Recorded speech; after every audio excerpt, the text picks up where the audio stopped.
கிறிஸ்துவுக்குள் அன்பானவர்களே, அருமையான வேலைக்காக நான் கர்த்தரை ஸ்தோத்திரிக்கிறேன். உங்கள் அனைவருக்கும் ஆண்டவராக இயேசு கிறிஸ்துவுடைய பரிசுத்த நாமத்தினாலே என் வாழ்த்துக்களை தெரிவித்துக் கொள்கிறேன். இன்று நமது ஆண்டவர் நமக்கு அருளுகின்ற அருட்செய்தி அப்போஸ்தலரும் இரத்த சாட்சியுமாகிய பர்த்தலமேயு பற்றியதாகும். இந்த ஆகஸ்ட் மாதத்தில் நாம் இவரை குறித்து தியானிப்பது மிகவும் சிறப்பானதாகும். காரணம், நமது இந்திய திருநாடு பல ஆண்டுகளாக பற்பல விதமான போராட்டங்களும் துயரங்களும் துன்பங்களும் ஆட்சியாளர்களின் வாயிலாக அநேகர் இரத்தம் சிந்தியே ஆகஸ்ட் மாதம் 15ஆம் தேதி 1947 ஆண்டிலே நாம் சுதந்திரத்தை பெற்றோம். இதே ஆகஸ்ட் மாதம் 24ஆம் தேதி பரிசுத்த பர்த்தலமேயுவின் நினைவு நாளாகும்.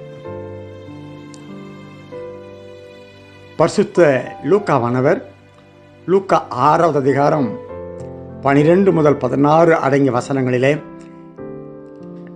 நாம் வாசிக்கும் பொழுது, ஆண்டவர் இயேசு கிறிஸ்து தாமே மலையின் மேல் சென்று தனித்திருந்து இரவு முழுவதும் தேவனை நோக்கி ஜெபித்து காலையிலே வந்து தனக்கு முன்னாக இருந்த சீடர்களை அழைத்து அதிலே 12 பேரை நியமித்து அவர்களுக்கு அப்போஸ்தலர் என்று பெயரிட்டார். திருச்சபையின் தலைவராகிய இயேசுவினாலே இந்த முதலாவது அருட்பொழிவு நடைபெற்றது. The great head of the church conducted the first ordination. இந்த அருட்பொழிவு நிகழ்வானது அப்போஸ்தலர்கள் என்று பெயரிட்ட இந்த சீடர்களுடைய நிகழ்வானது நற்செய்தி பகுதியிலே 3 முறை குறிக்கப்பட்டுள்ளதை நாம் வாசிக்க முடியும். கிறிஸ்துவின் ஆவியினாலே பலப்படுத்தப்பட்ட மக்களாக அப்போஸ்தலர்களாக இவர்கள் அசுத்த ஆவியை துரத்தவும் வியாதியஸ்தர்களுக்கு சுகத்தை கொடுக்கவும் தேவனுடைய ராஜ்யத்தை பிரசங்கிக்கவுமே அனுப்பப்பட்டார்கள். அப்போஸ்தலர்கள் என்றால் அனுப்பப்பட்டவர்கள் என்ற அர்த்தம். இயேசுவும் ஒரு அப்போஸ்தலர் என்று எபிரிய ஆக்கியன் எபிரியர் 3வது அதிகாரம் 1வது வசனத்திலே குறிப்பிடுகிறார். இந்த அப்போஸ்தலர் நாமத்தை பெற்ற இவர்கள் பரிசேயரோ ஆயக்காரரோ வேதபாரகரோ மூப்பர்களோ அல்ல. படிப்பறியாதவர்களும் பேதைகளுமானவர்கள் என்று அப்போஸ்தலர் 4:13 இதே லூக்காவானவர் குறிப்பிடுகிறார். இந்த 12 அப்போஸ்தலர்கள் என்று நாம் குறிப்பிடும் பொழுது பழையற்பாட்டிலே நாம் வாசிக்கின்ற 12 கோத்திரங்கள் நமக்கு நினைவிற்கு வருகிறது.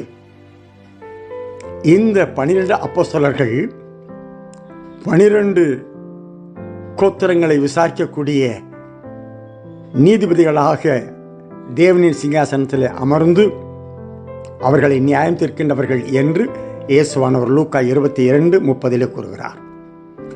கடவுள் கொடுக்கிறவர் என்று அர்த்தம் கொள்கின்ற பர்த்தலமேயு எனப்படுகின்ற இவரை குறித்து சமநோக்கு நூல் ஆசிரியர்கள் குறிப்பிடுகிறார்கள். ஆனால் பரிசுத்த யோவான் அவர்கள் தனது 1வது அதிகாரம் 45 முதல் 51 முடிய அடங்கிய வேத பகுதியிலே இதே பர்த்தலமேயுவை நாத்தான்வேல் என்றும் நாத்தான்வேலாகிய அவருடைய அழைப்பு பற்றிய குறிப்புகளுமே அவர் அங்கு எழுதுகின்றார். இயேசுவின் நேரடியான அழைப்பினை பெற்ற பிலிப்புவானவர் தன்னுடைய நண்பனாகிய நாத்தான்வேலுவை கண்டு மிகுந்த மனமகிழ்ச்சியோடு நியாய பிரமாணங்களிலும் தீர்க்க தரிசனங்களிலும் கூறுகின்ற நசரேயனாகிய இயேசுவை கண்டேன் என்று வந்து கூறுகிறார். இந்த வார்த்தையை கேட்ட நாத்தான்வேல் நாசரேத்திலிருந்து நன்மை வரக்கூடுமோ என்று குறிப்பிடுகிறார். நாசரேத்தானது அந்த நாட்களிலே பிற ஊர்களை காட்டிலும் இடங்களை காட்டிலும் அது விலைக்கு வைக்கப்பட்ட ஒரு இடமாகும், தள்ளி வைக்கப்பட்ட ஒரு இடமாகும். அந்த இடமானது விலைக்கு வைக்கப்பட்ட அந்த இடமானது வெளிப்பாட்டின் இடமாகவும், தள்ளி வைக்கப்பட்ட அந்த இடம் தன்னிகரற்ற தரிசனங்களை தருகின்ற ஒரு இடமாக கர்த்தர் அதனை ஆசீர்வதித்தார், மாற்றினார். எப்பொழுதும் நாம் பிறரை குறித்தும் பிறருடைய பெயர்களை குறித்தும் பிறருடைய ஊர்களை குறித்தும் அவருடைய பணிகளை குறித்தும் குறை கூறுவதே நாம். அவர்களை குறித்து நாம் தரக்குறைவாக எண்ணுவதையும் தவிர்த்துவிடல் நலமாகும். எனவே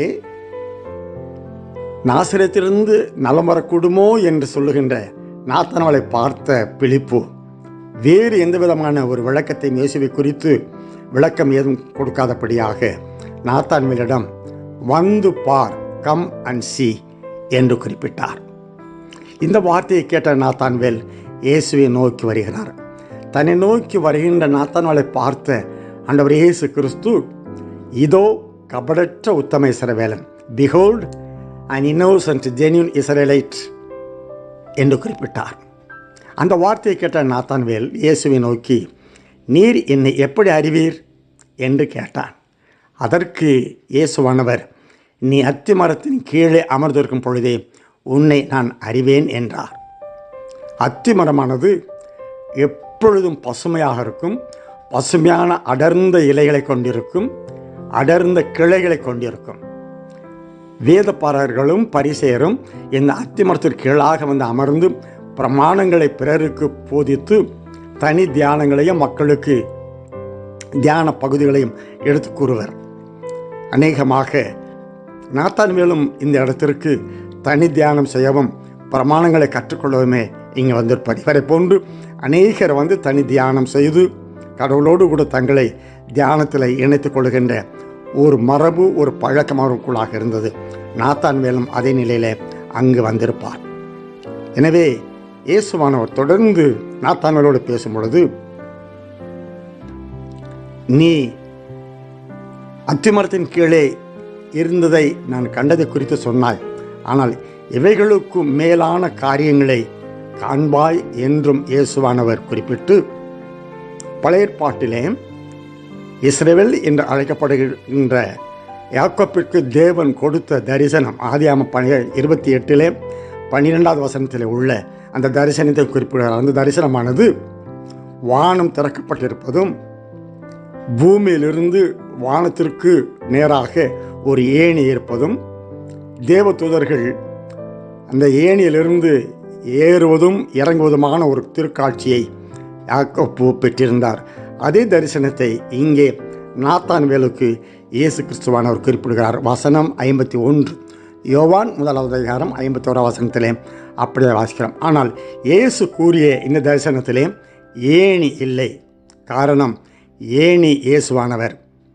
அவரின் வாயிலாகவே, அவரே வழியாக இருப்பதினாலே அவரின் வாயிலாகவே பரலோகத்திற்கு வானத்திற்கு நாம் செல்லக்கூடிய சிலாக்கியத்தை பெற்றிருக்கிறோம். எனவே அந்த காட்சியை கண்ட நாத்தான்வேல் தொடர்ந்து இயேசுவின் பாதத்திலே தன்னை முற்றிலுமாக அர்ப்பணித்தவராக அவருடைய ஊழியத்தை செய்யும்படியாக இயேசுவானவர் பரலோகம் செல்லுகின்ற காட்சியை அவர் கண்டார். இவைகளில் மேலானவைகளை காண்பாய் என்று சொன்ன அந்த வார்த்தையின்படியாக நாத்தான்வேல் இயேசு கிறிஸ்துவினுடைய அற்புதங்கள் நிறைந்த அதிசயங்களையும் அற்புதமான செய்திகளையும் அவருடைய மரணத்தையும் அவருடைய உயிர்த்தெழுதலையும் அவருடைய பரமேறுதலையும் கண்டார். கண்டவர் கிறிஸ்துவானவர் பரமேறிய பிறகு தன்னுடைய நண்பனாகிய நாத்தான்வேலோடு கூட சேர்ந்து பற்பல இடங்களில் சென்று இயேசு கிறிஸ்துவுக்கு சாட்சியாக வாழ்ந்தார். குறிப்பாக ஆப்பிரிக்காவின் வடப்பகுதியிலும் அர்மீனியாவின் வட திசையிலுமாக சென்று ஊழியங்களை செய்தார். அர்மீனியாவிலே அந்த அரண்மனை பகுதியில் வாழ்ந்த அநேகம் பேரை, முக்கியஸ்தர்களை, தலைவர்களை இயேசு கிறிஸ்துவுக்கு இவர் சொந்தமான ஆத்துமாக்களாக மாற்றினார். இதனை அறிந்த அரசு அதிகாரிகள் நாத்தான்வேலை கைது செய்து அவரை உயிரோடு நிற்க வைத்து அவருடைய தோலை உரித்து தலைகளாக சிலுவையிலே அடித்து அவரை கொண்டார்கள். எனவே அவர் இரத்த சாட்சியாக 60வது ஆண்டு ஆகஸ்ட் மாதம் 24வது நாளிலே மரித்தார்.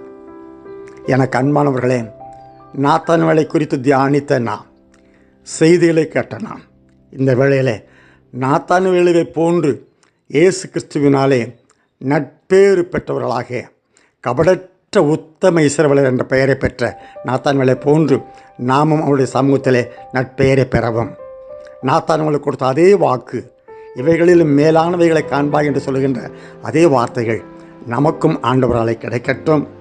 மட்டுமின்றி பரலோகத்தின் தரிசனங்களையும் கர்த்தர்தாமே நமக்கு இந்த தியானங்களின் வாயிலாக கொடுக்க சித்தமாக இருக்கிறார். எனவே இந்த வார்த்தைகளை கர்த்தர் கொடுத்ததற்காக கர்த்தரை ஸ்தோத்திரிக்கிறோம். இந்த செய்தியை கேட்ட நம் ஒவ்வொருவரையும் கர்த்தர்தாமே நாத்தான்வேலுக்கு அருளிய அதே அளவற்ற ஆசீர்வாதங்களை நமக்கு அருள்வாராக. நாத்தான்வேலை போல நாம் அவருக்கு சாட்சியுள்ள பிள்ளைகளாக விளங்க இந்த வார்த்தைகளை கர்த்தர் நமக்கு ஆசீர்வதித்து கொடுப்பாராக. ஆமேன்.